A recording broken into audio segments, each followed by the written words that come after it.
Bismillahirrahmanirrahim. Assalamualaikum warahmatullahi wabarakatuh. Jumpa kembali dengan saya Abi Abdul Aziz dari channel Abi dan Umi Au. Dulur-dulur sekalian yang dirahmati Allah Subhanahu wa Ta'ala, tidak terasa waktu terus berjalan dan hari ini kita sudah memasuki atau melewati 3 bulan lebih pandemi COVID-19 menghantui kita semua, tidak hanya di negeri tercinta Indonesia ini, tapi juga di seluruh dunia. Namun demikian, dulur-dulur, kita tidak boleh menyerah. Kita harus tetap hidup, kita harus tetap beraktivitas, dan para pendakwah Islam juga harus tetap berdakwah untuk menyampaikan nilai-nilai Islam ini kepada seluruh umat manusia. Dulur-dulur sekalian yang dirahmati Allah Subhanahu wa Ta'ala, oleh karena itu, dalam kondisi yang demikian ini, kita harus terus selalu bersyukur kepada Allah Subhanahu wa Ta'ala. Karena itulah senjata yang terus dan selalu bisa kita lakukan agar kita selalu diberikan nikmat oleh Allah Subhanahu wa Ta'ala, agar nikmat yang diberikan kepada kita terus berlipat ganda, dan tentu saja kita semua terus bisa berbagi kepada sesama. Dulur-dulur yang dirahmati Allah Subhanahu wa Ta'ala, ini adalah proses pembangunan kelas yang kita lakukan. Ada 1, 2, 3, 4, 5, 6, 7, 8. Ada 8 orang ya. Satu orang di dalam ruangan itu. Ini adalah kita sedang menyiapkan satu, atau lebih tepatnya tadi 2 bangunan kelas yang bertingkat ya, di dalam rangka untuk menyiapkan proses pembelajaran yang akan kita lakukan pada tahun pelajaran yang akan datang. Meskipun sekali lagi kita tidak tahu sampai kapan kemudian pandemi COVID-19 ini berlalu di tengah-tengah kita.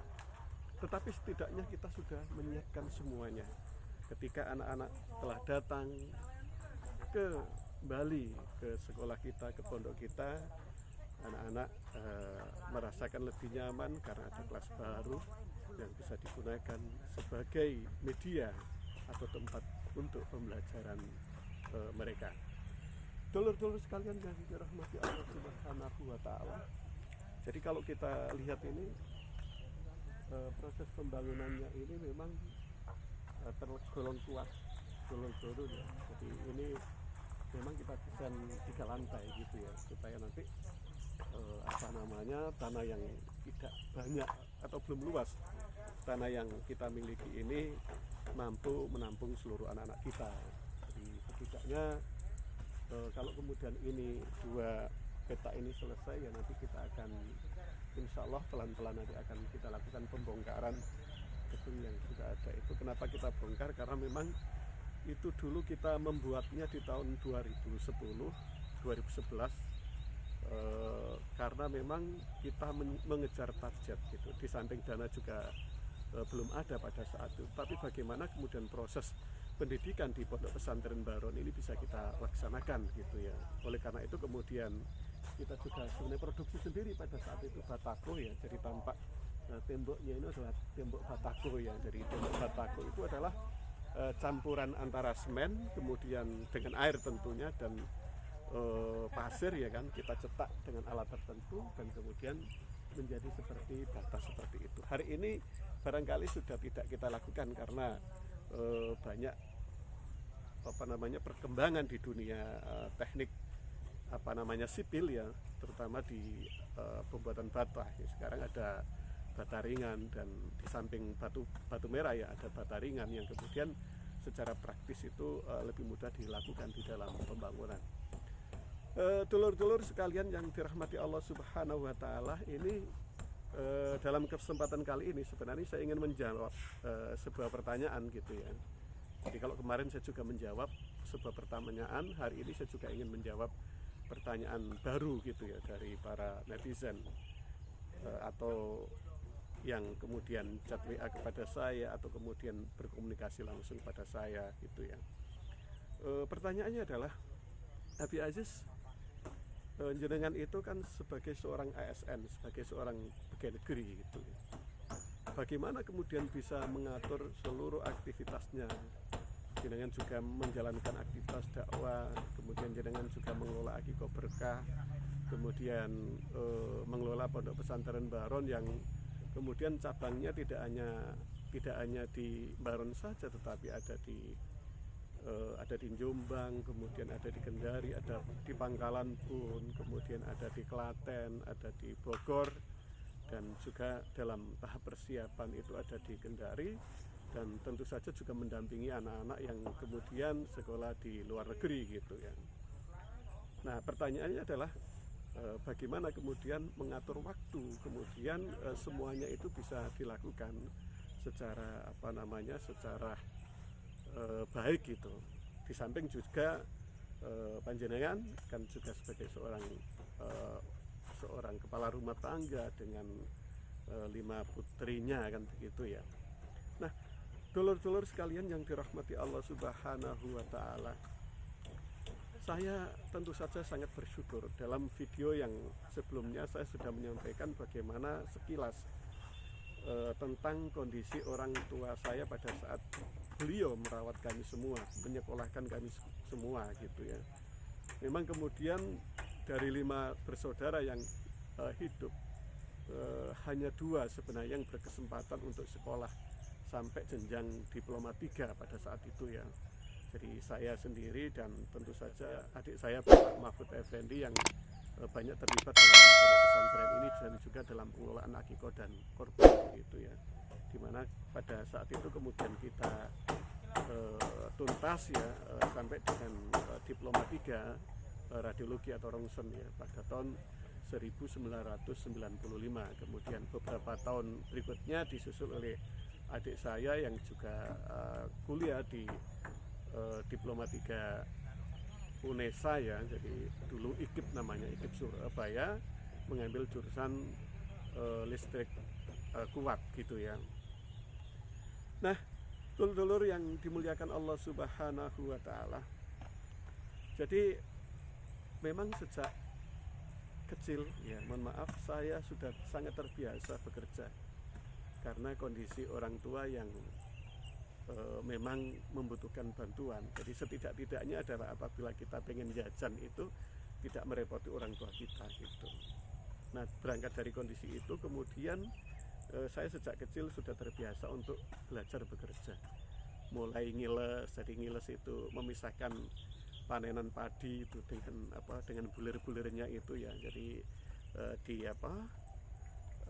dipukul-pukulkan begini ya kan. Jadi dipukul-pukulkan ke sesuatu pokoknya ya. Kemudian setelah itu, atau kalau nggak begitu dipukul juga bisa. Jadi dikasih telemek gitu ya, dikasih sak gitu, kemudian dipukul-pukul begitu agar tidak pecah ya. Nah, setelah agak memisah itu kemudian diilas, jadi diinjek-injek, diputer-puter di kaki gitu, jadi kayak olahraga begitu dulur-dulur sekalian. Itu namanya ngilas. Jadi satu bak besar ya untuk bak cuci itu, kalau dulur-dulur semua tahu ada bak cuci bundar itu, yaitu dihargai 10 sampai 20 rupiah gitu. Bukan ribu tapi 10 sampai 20 rupiah.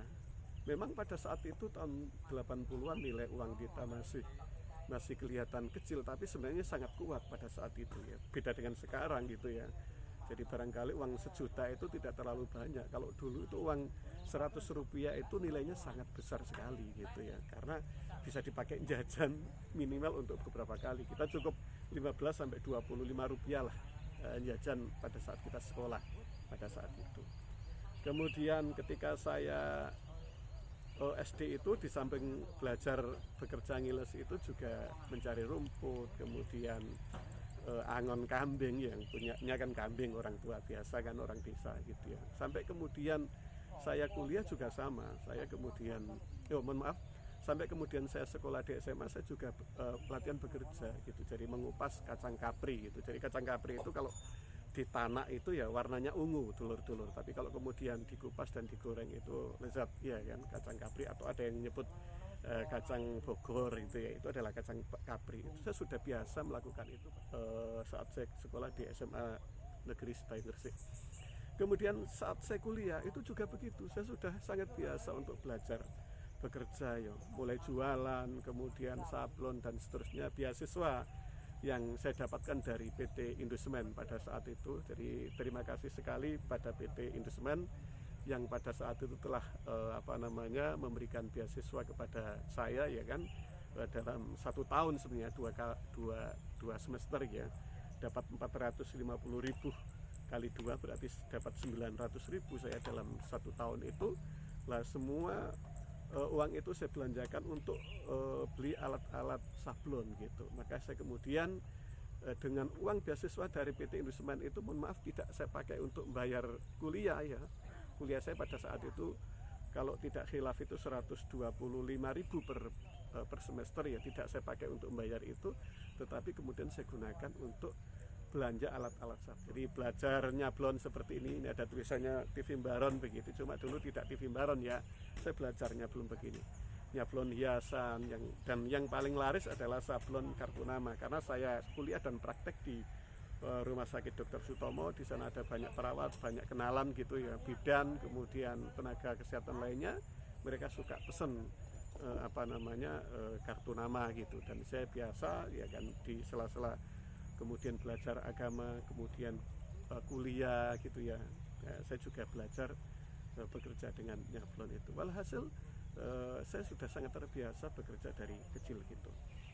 Kemudian dulur-dulur yang dirahmati Allah Subhanahu wa Ta'ala, pada tahun 93-94 tepatnya ya, jadi radiologi fakultas kedokteran pada saat itu, yang awalnya adalah fakultas non gelar kesehatan, kemudian dirubah menjadi fakultas kedokteran ya kan, sesuai dengan aturan perundangan pada saat itu ya kan.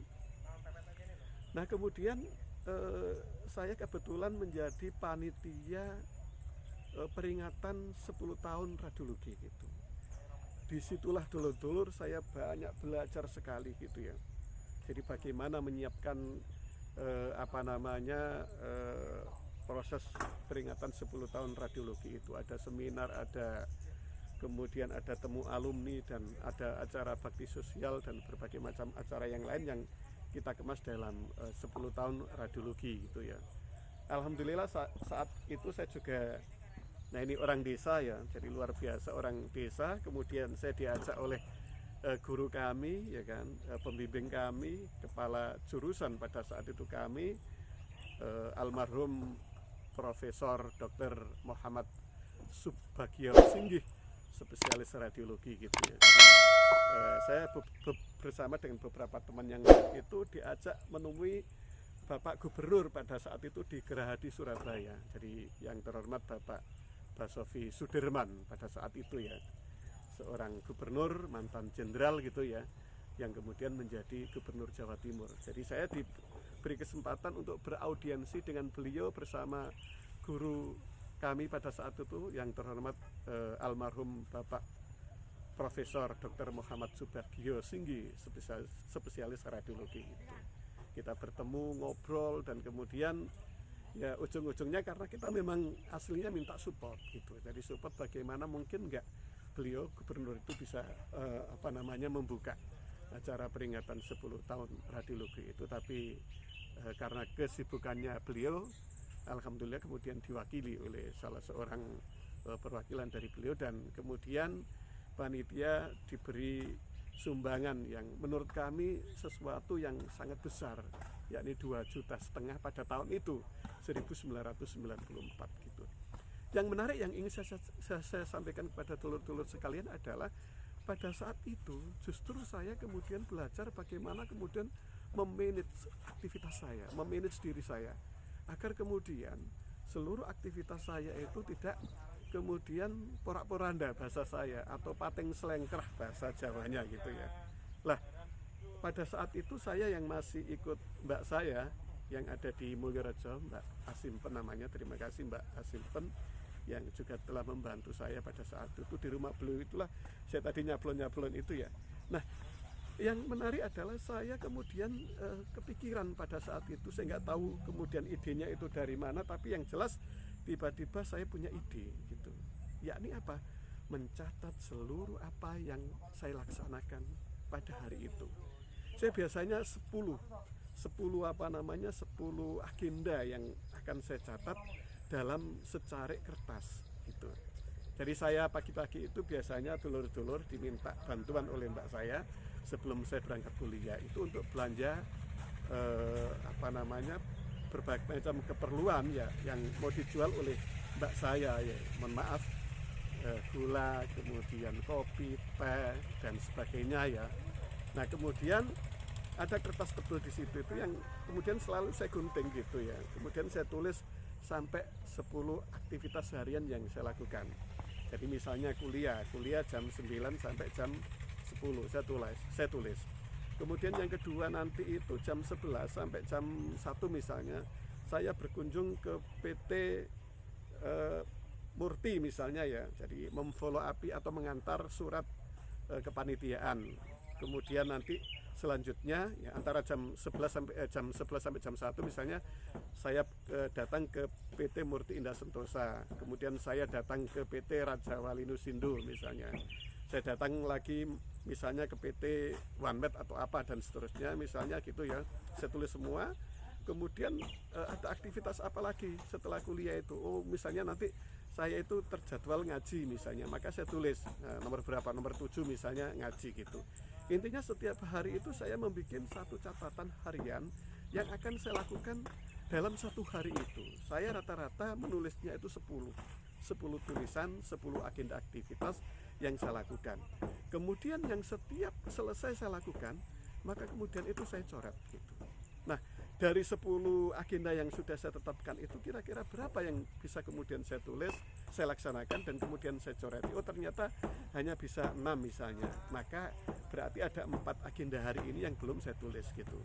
Saya masukkanlah 4 agenda hari ini di deretan besok harinya gitu. Jadi kalau kemudian pelaksanaannya itu adalah setelah kuliah maksud saya, maka kemudian saya urutkan lagi. Saya akan membuat list lagi 10 lagi gitu.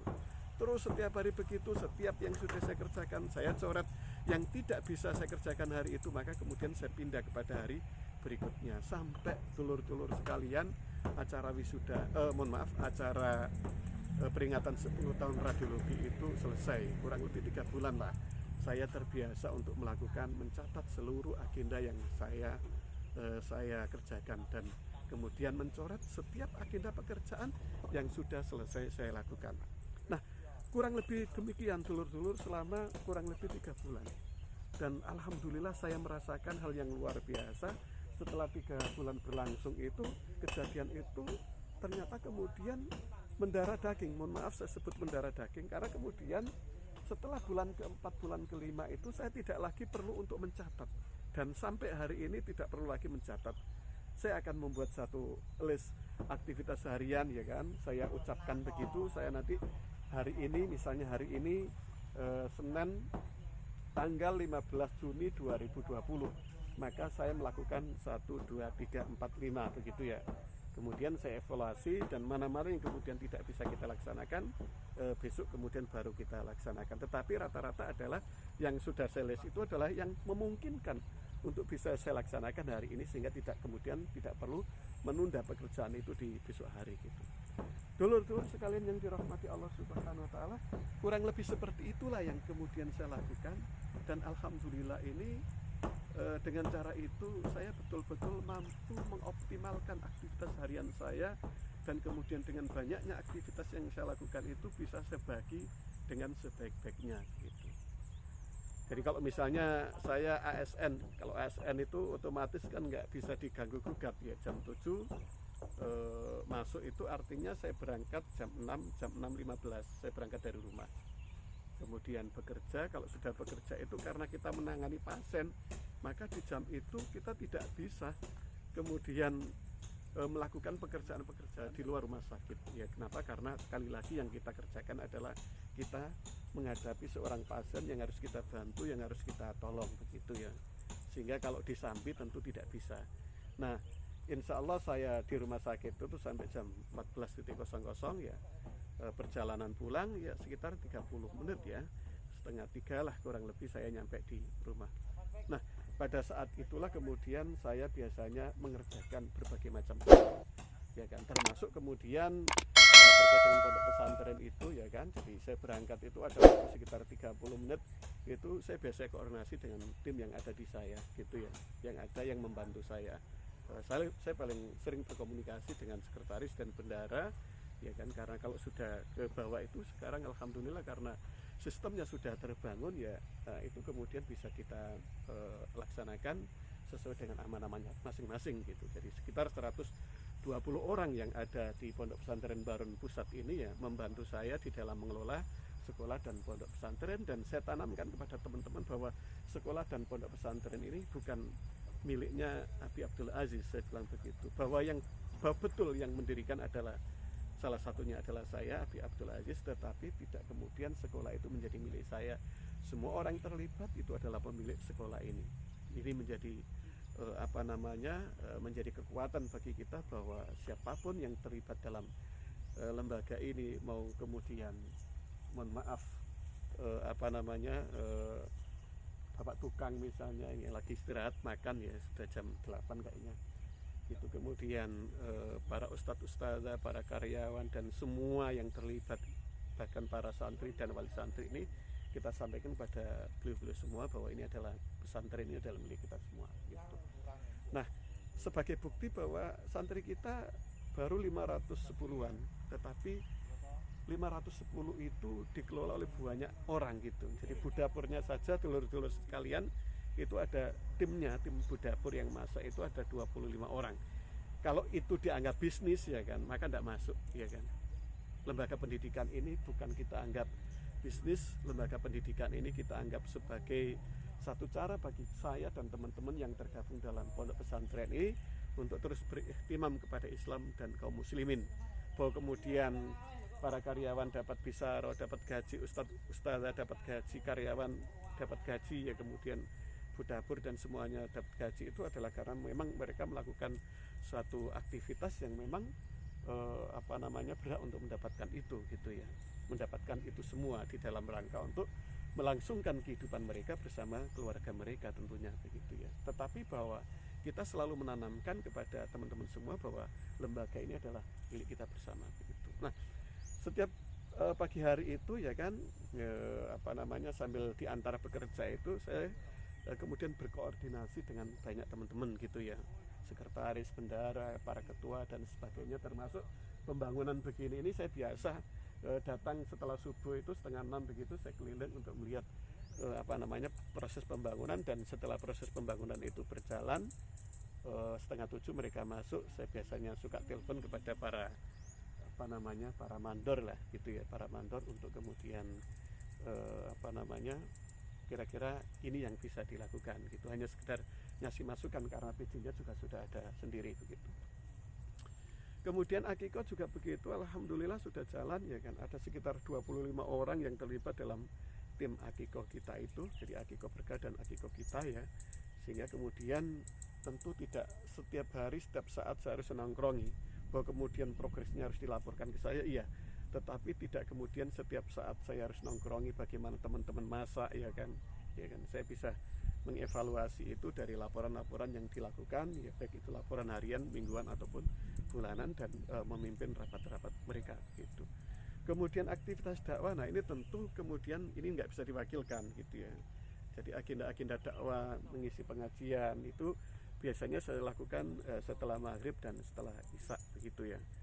Nah, ada yang kemudian ngisinya hanya di Nganjuk atau di Baron ya, mungkin perjalanannya cukup singkat, tapi yang saya harus ngisi keluar kota sampai ke Mojokerto misalnya, pada saat saya diantar itu biasanya saya manfaatkan betul-betul untuk istirahat, walaupun hanya sekedar setengah jam 15 menit, saya manfaatkan untuk bisa istirahat di dalam kendaraan itu, sehingga kondisi tubuh selalu fit begitu. Intinya adalah sebagaimana juga pertanyaan kemarin yang sudah saya jawab gitu, bagaimana si Abi Aziz mencari uang yang banyak begitu ya, itu pertanyaan yang sudah saya jawab dalam video berikutnya. Sedulur-dulur sekalian, saya menyampaikan bahwa kita itu harus membangun sistem gitu. Jadi kalau sudah sistem itu sudah kita bangun, maka saya katakan kemarin itu, adanya kita atau tidak ada itu bisa dijalankan, karena kita ini adalah tim begitu. Jadi satu tim yang kemudian bekerja sama gitu. Oleh karena itu saya sangat konsisten. Jadi untuk kemudian tidak menikmati gitu. Jadi seperti pondok pesantren ini yang sudah berjalan 8 tahun itu, mohon maaf sekali, ini bukan apa-apa ya, bukan sombong atau apa, tapi saya ingin sampaikan kepada dulur-dulur sekalian, di dalam draft atau di dalam list Bisaro itu nama saya tidak muncul begitu ya. Kenapa? Karena saya bilang ke teman-teman, doakan saja begitu ya. Jadi akikah dan kurban kita itu sangat dipercaya oleh umat, dipercaya oleh masyarakat, kemudian kita bisa berbagi, membantu lewat pelayanan akikah dan kurban itu. Saya selalu bilang ke teman-teman seperti itu gitu ya. Nah, sehingga kemudian kalau kondisinya seperti ini, maka kita akan menjalani apa yang dikenal dengan saling support tadi itu ya. Saya dapat Bisaro dari sebagai PNS, kemudian kita juga memiliki akikah ya. Ini kita optimalkan gitu, termasuk untuk membangun pesantren ini. Setidak-tidaknya kita tidak ngeriwui gitu ya bahasanya itu, tidak ngeriwui pesantren yang sedang kita bangun ini gitu. Karena membangun sekolah, membangun pesantren itu butuh dana dan investasinya tidak kecil, sangat besar. Jadi kalau dulur-dulur misalnya lihat, mohon maaf, nah ini saya lihatkan itu ada masjid itu, masjid yang belum selesai itu ya, masjid yang belum selesai. Itu alhamdulillah sudah mengeluarkan dana sekitar 3 miliar ya. Jadi kita berhentikan sebentar proses pembangunannya ya kan, karena kita biasa mengumpulkan dana yang agak banyak dikit supaya nanti ketika berjalan kemudian langsung kita bisa kita bisa lakukan pembangunan. Jadi kita lihat itu ya kan, masjidnya sudah berlantai 3, kubah utamanya juga sudah kita pasang, nanti tinggal masang 4 kubah pendukungnya yang kecil-kecil yang tinggi itu ya kan gitu. Nah ini dulu kita lihat tadi yang saya katakan, itu di gubuk kecil itu ya, para tukang kita sedang makan, jadi sarapan pagi gitu ya. Jadi kita kasih sarapan pagi para tukang-tukang kita ya gitu ya. Dulur-dulur sekalian yang dirahmati Allah Subhanahu wa taala, yang bersikap seperti itu juga sesungguhnya tidak hanya saya gitu ya. Jadi beberapa pengurus yang lain, terutama yang tergabung di dalam majelis kiai. Jadi saya menjadi bagian sebagai ketua Tanfidiyah, termasuk secara otomatis berarti menjadi anggota majelis kiai. Itu juga melakukan hal yang sama, serupa dengan apa yang kami lakukan. Nah ini yang saya katakan syukur yang luar biasa ya kan, yang saya ucapkan rasa terima kasih yang tidak terhingga kepada beliau gitu. Ada Al-Mukarram Sohibul Fadilah Kiai Haji Mustafa Ali Murtado misalnya, beliau sebagai guru kita dan rois majelis kiai ya, beliau itu betul-betul kemudian tidak mau mendapat bagian apapun dari pesantren ini gitu. Bahkan seringkali kemudian kita harus rapat gitu ya, kemudian biaya itu ditanggung oleh beliau gitu. Misalnya kita diundang oleh beliau majelis liqo rapat misalnya di Surabaya, kita menyewa satu ruangan begitu ya kan, supaya nyaman, karena liqonya kita itu atau rapatnya kita itu bisa sampai malam begitu ya, kadang-kadang kemudian juga membutuhkan beberapa hari gitu ya.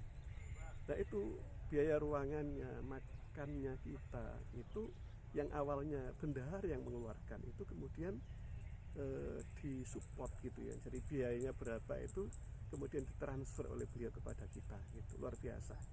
Ketika kemudian kita mengadakan acara kunjungan di Bogor misalnya ya, di pondok pesantren Barun 5 yang ada di Bogor, itu juga begitu.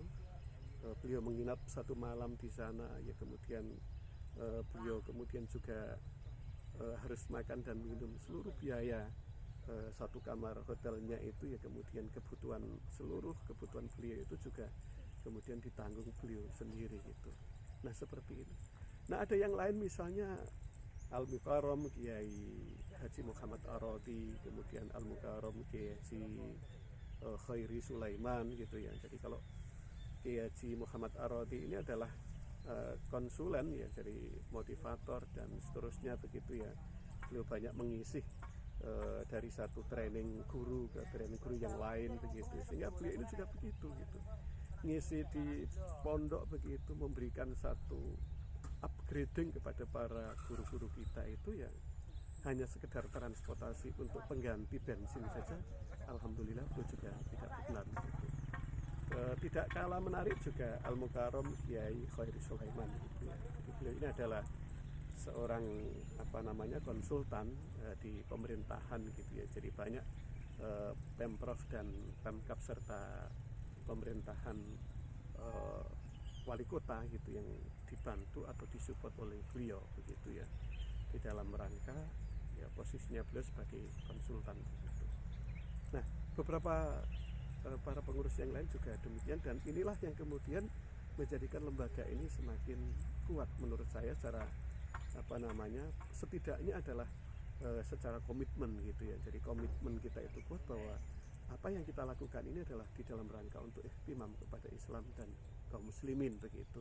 Sekali lagi bukan di dalam rangka misalnya pondok pesantren yang kita bangun itu yang ada di area sekitar 1 hektar ini kemudian itu menjadi pundi-pundi bagi kita untuk mengumpulkan rezeki. Insya Allah tidak dalam konsep, tidak dalam tataran, tidak dalam angan-angan kami begitu ya.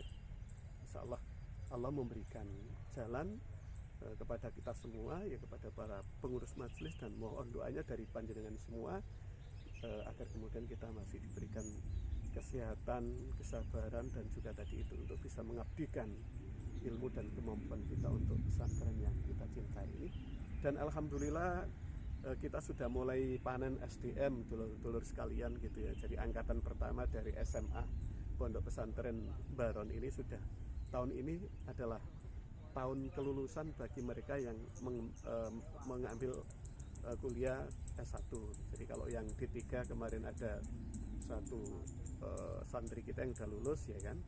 Kemudian kalau hari ini yang S1-nya sudah angkatan 1 SMA Bina Insan Mandiri ya, insya Allah lulus pada tahun ini dan sekarang sedang proses menunggu wisuda. Ada yang kuliah di IPB, ada yang kuliah di Universitas Negeri Surabaya, kemudian ada yang kuliah di Universitas Telkom, ada yang kuliah di UGM, ada yang kuliah di IAIN Malang dan juga Yogyakarta gitu ya. Kemudian ada yang di Cirebon kalau nggak salah, kemudian ada yang di UNER, ada yang di ITS. Alhamdulillah kita sudah mulai panen SDM ya kan. Jadi angkatan pertama kita sudah mulai lulus gitu.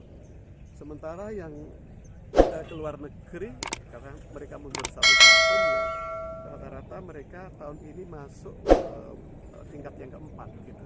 Misalnya yang ada di Universitas Al-Azhar ya kan, mereka masuk pada tingkat keempat, atau kalau di sini berarti semester 7 dan 8 begitu ya. Nah, insya Allah nanti berarti tahun depan juga mulai ada yang alumni dari kita ini sudah lulus Al-Azhar insya Allah gitu ya, menyandang gelar LC gitu ya. Dan kita berharap nanti juga tidak hanya ke Mesir tapi mungkin ke Malaysia, kemudian ke Australia dan kemana-mana, yang intinya adalah menyebar ke seluruh ranah kehidupan yang bisa dimasuki sesuai dengan keahlian masing-masing, sebagaimana yang saya sampaikan di dalam di dalam sambutan saya kemarin di wisuda virtual pada tanggal 7 Juni 2020. Saya menyampaikan bahwa pondok pesantren kita ini tidak hanya kita jadikan sebagai alat untuk memproduksi calon-calon ulama atau para ulama, tidak hanya sekedar itu, tetapi kita berharap bahwa seluruh alumni kita itu bisa merambah ke seluruh bidang kehidupan ya kan. Di angkatan berikutnya insya Allah akan lahir dokter-dokter baru alumni SMP dan SMA Bina Insan Mandiri pada saat ini masih mengenyam pendidikan S1 pendidikan dokter ya. Insya Allah ada di bawahnya itu ada 2 anak yang kemudian masuk di pendidikan dokter gitu. Nah, alhamdulillah walaupun kecil ini dari Dusun Baron Timur, Desa Baron, Kecamatan Baron ya, kita ingin berkiprah membangun negeri ini, membangun satu kehidupan bermasyarakat, melahirkan SDM yang berkualitas ya, sesuai dengan bidangnya masing-masing, dan kita harapkan anak-anak kita itu juga menjadi anak-anak yang soleh gitu ya, menjadi ulama gitu ya. Kemudian tetapi dia juga ahli di bidang kedokteran, di bidang teknologi dan seterusnya, atau ada di antara mereka nanti yang memang betul-betul ulama gitu, ulama pure ulama begitu. Tapi ada ulama yang kemudian itu bisa mengabdikan keilmuannya itu tidak hanya murni ansih di dalam di dalam jalur pendidikan gitu ya. Jadi para majelis kiai kita itu juga demikian. Kiai Sohibul Fadilah Kiai Haji Mustafa Ali Murtado itu juga adalah seorang apoteker misalnya, tetapi beliau adalah seorang ulama gitu ya. Insya Allah keilmuannya kita tidak ragukan lagi.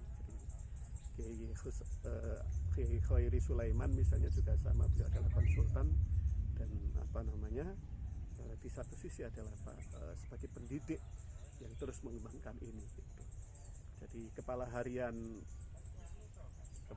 majelis kiai itu juga begitu. Beliau itu adalah seorang sarjana kimia, kemudian melanjutkan ekonomi gitu ya, jadi magister ekonomi Islam, tetapi beliau adalah sehari-hari adalah menjalankan pondok pesantren ini, mengemban amanah sebagai ketua harian majelis kiai gitu.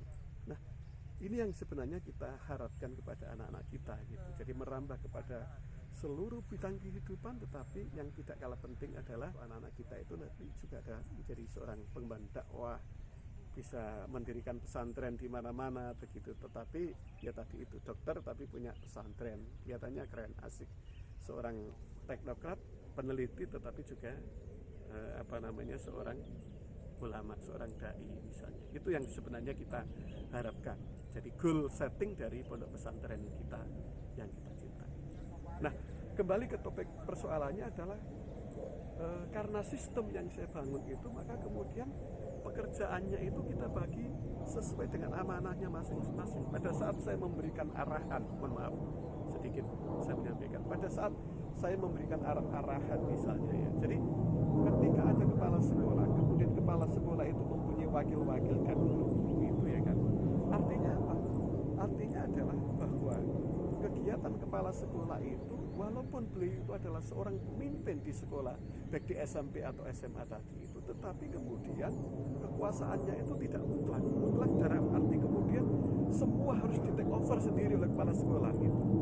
Adanya bendahara, adanya wakil kepala sekolah itu adalah sebenarnya membatasi langkah dan gerak kepala sekolah. Jadi kalau misalnya ada bendahara, maka bendahara itu adalah mengelola keuangannya, ya kan. Kepala sekolah tentu kemudian memberikan arahan kepada bendahara. Kepala sekolah tidak kemudian pegang uang itu ditabung di rekening pribadinya misalnya, atau kemudian dibawa tunai, enggak gitu. Yang mengelola adalah bendahara. Nah, artinya adalah adanya bendahara itu membatasi gerak dan langkah dari seorang kepala sekolah di dalam pengelolaan keuangan. Itulah sistem gitu. Tapi kalau tidak sistem, bendahara itu hanya mencatat, kemudian uangnya dibawa kepala sekolah, ini jadi persoalan gitu kan. Bahwa kalau seperti itu, ini kita tidak percaya kepada sistem. Kemudian kepala sekolah itu ada ketua bidang satu yang membidangi pendidikan dan pondok pesantren. Ini struktur di lembaga kami. Nah, adanya ketua satu yang membidangi, atau kita sebut sebagai mudir am ya, ketua satu ini mudir am pondok pesantren yang membidangi pendidikan formal dan juga pondok pesantren. Nah, adanya ketua satu ini, di mana ketua satu itu dibantu oleh beberapa wakil atau kita sebut dengan naib ya, naib mudir am satu ya kan, yang membidangi sekolah, kemudian naib mudir am 2 yang membidangi pondok pesantren gitu ya. Nah, adanya kepala sekolah kemudian dengan ketua satu atau mudir am dan para naib mudir am ini ya kan, adanya mudir am dan para naib mudir am ini membatasi kepala sekolah untuk melakukan sesuatu yang di luar kewenangannya gitu ya kan. Jadi kebijakan strategis itu ya kan mengharuskan kepala sekolah itu untuk berkoordinasi, berkonsultasi dengan ketua satu gitu lewat para naibnya atau langsung kepada ketua satu. Nah, inilah yang saya katakan bangunan sistem yang kita bangun. Begitu juga misalnya saya sebagai ketua Tanfidiyah, saya punya wakil, ada sekretaris, ada bendahara, kemudian ada ketua 1, ketua 2, ketua 3, ketua 4, ketua 5 misalnya begitu ya. maka mengharuskan saya itu untuk berkoordinasi setiap hari dengan teman-teman itu, dengan sekretaris dan bendahara. Untuk urusan-urusan administratif itu akan dihandle oleh sekretaris, urusan-urusan keuangan akan dihandle oleh bendahara, dan urusan-urusan yang menjalankan secara langsung program-program yang ada di yayasan itu alhamdulillah di cover oleh ketua 1, ketua 2, ketua 3, ketua 4 dan ketua 5 gitu ya. Jadi ketua 1 itu adalah ngurusi pendidikan formal dan pesantren, kemudian ketua 2 itu mengurusi infrastruktur pembangunan semua ini diatur oleh namanya Bapak Mahfud Effendi, kemudian ada pengabdian masyarakat yang itu dihandle oleh Ustadz Yudi yang tadi sudah melihat karena beliau adalah seorang teknik sipil gitu ya. Kemudian ada ketua yang membidangi unit usaha yang sementara ini baru pondok, dan insya Allah kita juga sudah merintis di Jimbaran pada tanggal 15 April 2020 nanti aslinya akan menjadi bidang garap dari ketua bidang amal usaha, cuman karena masih dalam proses penataan ini untuk di Jimbaran ini masih saya handle langsung, dihandle langsung oleh ketua umum Tanfidiyah Pondok Pesantren Barok. Nah itulah sistem. Kemudian saya sebagai ketua umum Tanfidiyah itu ada yang kemudian juga membatasi gerak dan langkah saya gitu. Dimana di atas saya itu ada majelis kiai, meskipun mohon maaf saya juga menjadi anggota majelis kiai gitu. Kebijakan strategis dilahirkan, dimusyawarahkan di dalam majelis kiai. Inilah sistem kira-kira yang kita bangun di pesantren ini. Adanya struktur yang di bawah dan di atasnya itu menjadikan batasan amanah supaya kemudian kita itu tidak menjamah seluruh di bawah.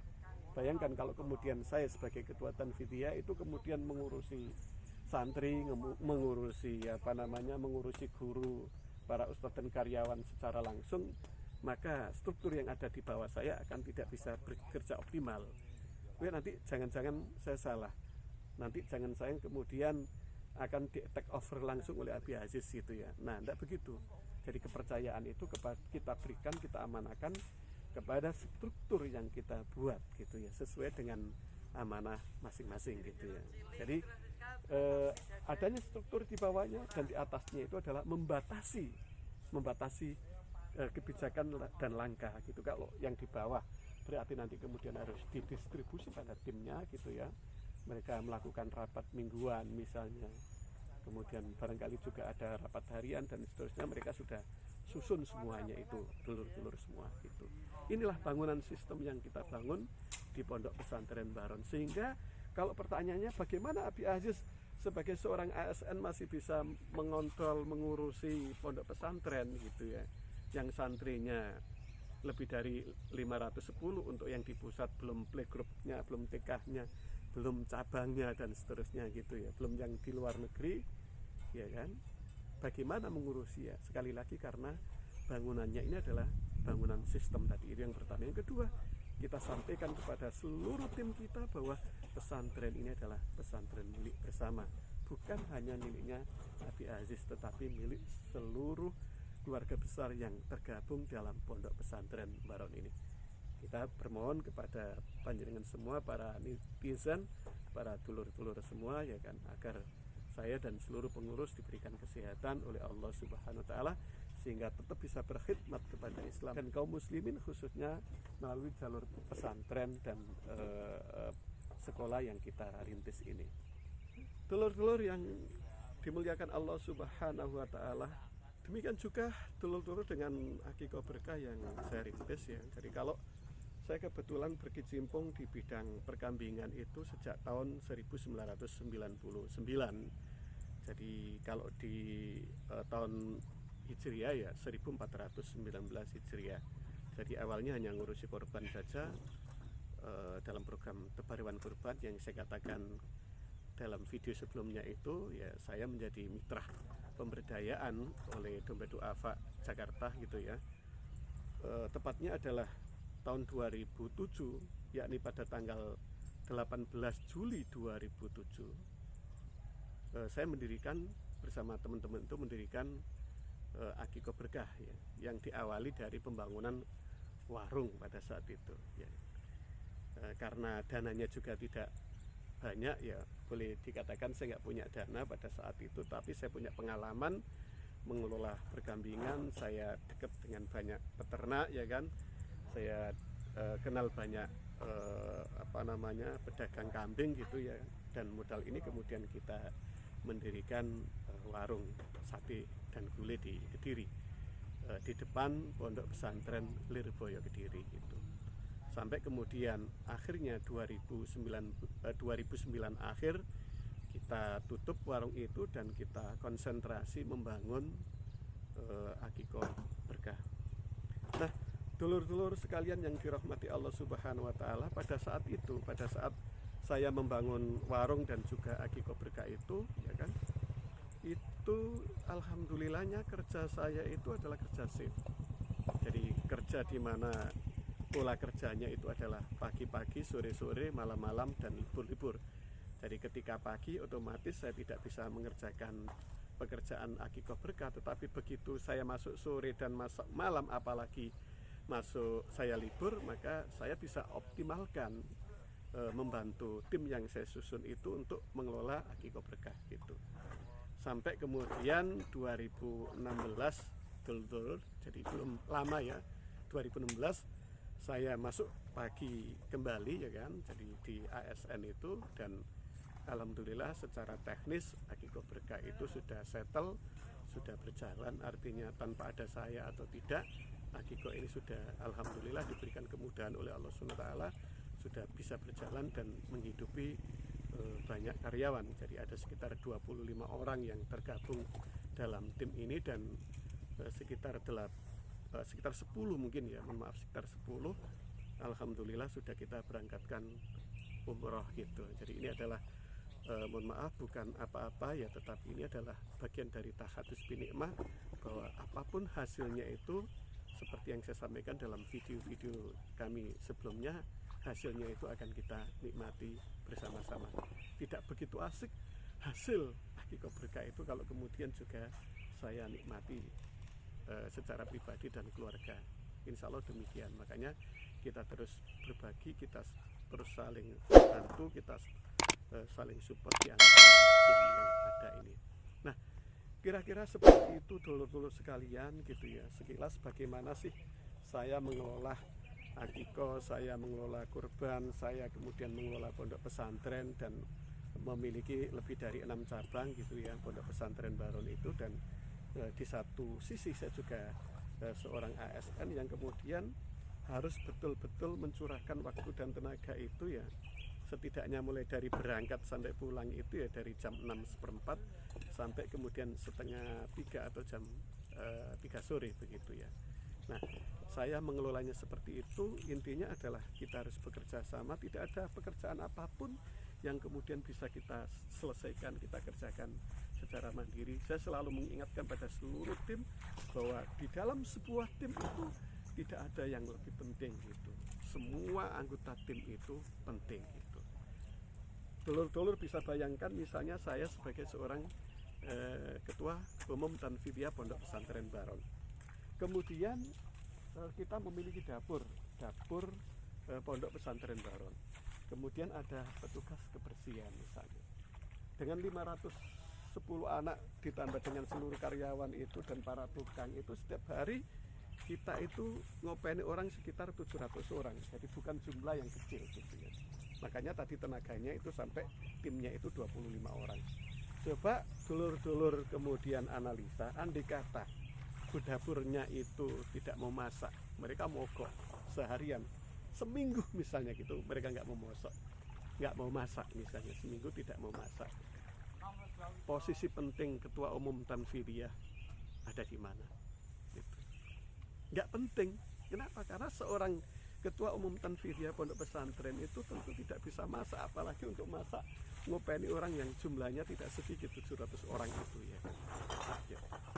Sehingga tim itu penting gitu. Jadi yang membedakan itu adalah pada posisi masing-masing.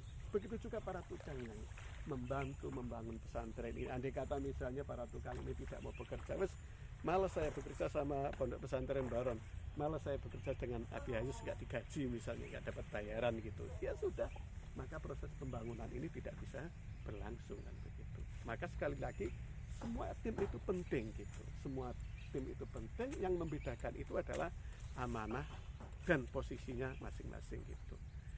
Saya tegaskan pada seluruh tim yang ada di keluarga besar Pondok Pesantren Baron ini, tidak boleh salah satu di antara panjenengan semua itu yang merasa bahwa panjenengan itu adalah orang yang paling penting di dalam tim. Tidak boleh ada persepsi, anggapan, kemudian apalagi doktrin yang mengatakan seperti itu tidak boleh gitu. Jadi semua tim, semua yang tergabung dalam keluarga besar Pondok Pesantren Baron adalah penting gitu. Tidak ada yang lebih penting dan tidak ada yang tidak penting. Saya kasih contoh lagi, misalnya santri dan wali santri. Misalnya santri dan wali santri itu bukan satu entitas yang penting. Bagaimana mungkin sebuah pondok pesantren dan sekolah SMP dan SMA Bina Insan Mandiri ini bisa berjalan optimal tanpa kemudian kehadiran para santri dan wali santri yang kemudian berkomitmen mereka itu menyekolahkan anak-anaknya di lembaga kita itu, ya kan? Jadi kesimpulannya adalah semua anggota keluarga besar Pondok Pesantren Baron ini penting. Tidak boleh ada satu orang pun yang mengatakan bahwa dia lebih penting dari yang lainnya. Semua penting, yang membedakan, yang membatasi adalah amanah dan posisi mereka. Tentu sebagai seorang tukang yang tidak bisa mengambil peran sebagai ketua umum Dewan Tanfidiyah, kan begitu. Nah, hanya seperti itu aja gitu. Sebaliknya juga begitu, seorang ketua umum Tanfidiyah tentu kemudian tidak setiap hari juga ikut mengerjakan pembangunan ini. Kalau kemudian dikerjakan sendiri nanti kasihan, beliau-beliau ini juga tidak mendapatkan sumber pendapatan dari bekerja dengan Pondok Pesantren Baron ini. Nah, insya Allah demikian dulur-dulur yang bisa kita lakukan, bahwa apapun yang kita lakukan, apapun yang kita kerjakan, maka itu syukuri dan jadikan semua yang kita kerjakan itu adalah sebagai sumber amal ibadah yang kita lakukan. Apakah kemudian amal yang kita lakukan itu akan diridhoi oleh Allah, diterima oleh Allah atau tidak, itu mah urusan Allah Subhanahu wa taala. Tugas kita itu adalah terus beramal, terus beribadah, terus berbagi kepada masyarakat, ya kan? Tanpa kemudian kita berprasangka buruk kepada Allah, jangan-jangan kemudian amal saya ini tidak diterima oleh Allah Subhanahu wa taala. Tidak demikian ya. Tetapi sekali lagi kita terus beraktivitas, beramal, berkarya, dan serahkan semua hasilnya kepada Allah. Kita pasrahkan, kita tawakal kepada Allah Subhanahu wa taala. Kalau itu baik, insya Allah Allah akan memberikan jalan kemudahan kepada kita semua. Dan kembali ke topik pembahasan yang kita sampaikan, mari atur manage seluruh kehidupan jenengan itu dengan manage yang betul, diatur yang betul. Insya Allah kalau kemudian beberapa tips yang saya pakai dan terapkan itu bisa jenengan lakukan, insya Allah bukan hal yang mudah bagi jenengan untuk melakukan banyak aktivitas, banyak agenda tanpa kemudian mengecilkan aktivitas yang lain. Semua berjalan, tidak kemudian saling menjegal aktivitas. Oh, ini harus saya dahulukan, ini tidak begitu. Tapi semua kita jalankan sesuai dengan schedule, sesuai dengan ketetapan, sesuai dengan ketentuan yang kita buat gitu. Kita mau mengerjakan apa, kita catat, ya kan. Kemudian yang belum dicatat, dicoret-coret tadi kita laksanakan pada berikutnya gitu. Jadi ini untuk tahap awal. Untuk tahap yang sudah terbiasa, insya Allah kita tidak perlu mencatat harian, ya kan, karena kita sudah hafal bahwa nanti mengerjakan ini nih. Tapi bagi yang pemula, bagi yang awal sekali, maka catatlah itu, biasakan untuk mencatat.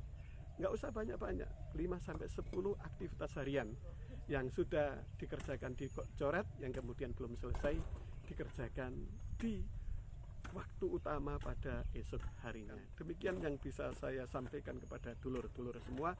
Semoga apa yang saya sampaikan ini bermanfaat bagi dulur-dulur dan bisa dipetik hikmahnya. Apabila konten ini dianggap bermanfaat, silakan like, share, dan komen serta subscribe di channel Abi Umi Au untuk meningkatkan keberkahan dari penjenengan, karena subscribe, like, dan share itu tidak membutuhkan tenaga yang besar, ya, tidak membutuhkan tenaga atau dana yang besar, ya kan, supaya keberkahannya itu semakin banyak.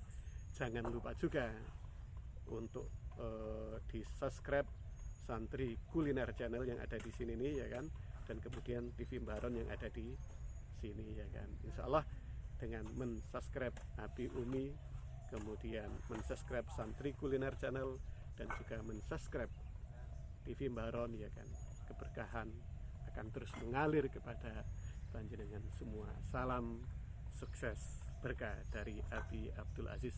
Billahi taufik wal hidayah, waridha wal inayah. Assalamualaikum warahmatullahi wabarakatuh.